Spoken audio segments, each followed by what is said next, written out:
So let's do question 15 from the Cartesian vectors review. We have to first find the angle between vectors A and B in part A of the question. So this question involves dot product. We're going to be using the general equation, but before that, let's just find the dot product using this method, and then we'll find the magnitudes, and then we can use cos to solve for that angle.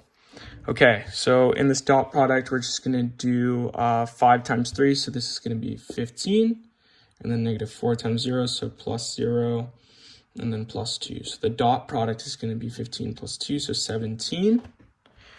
And now let's find those magnitudes. So let's start with the magnitude of vector A. So 5 squared plus negative 4 squared plus 2 squared, that's just going to give us 25 plus 16 plus 4.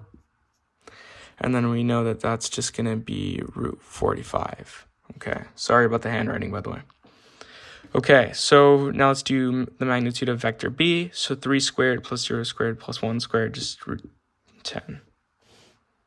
Okay, now that we have these two magnitudes, we can sub that in with our dot product, which is 17 is equal to root 45 times root 10 cos theta. And so we can do cos theta is equal to the root 45 times root 10, which is going to be 15 root 2. And then we can do 17 divided by that to give us that cos theta. So 17 over 15 root 2. And then you're just going to want to use your calculator and inverse cos to find the angle. And it will give you 36.8 degrees, but we want to round to the nearest whole degree. So we're just going to say 37 degrees. And that's part A of the question. Okay, now that we've done part A, we can move on to part B. And part B is actually really easy because we've basically already done it.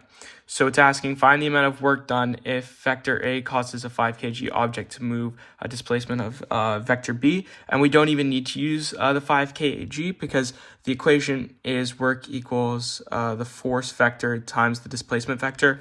And so force, displacement. And if you need a recap on dot product, all you're doing is you're taking the x's, times them together, and then adding them to the y's times them, and then the z's times each other. And you're adding those together. So let's just do that real quick.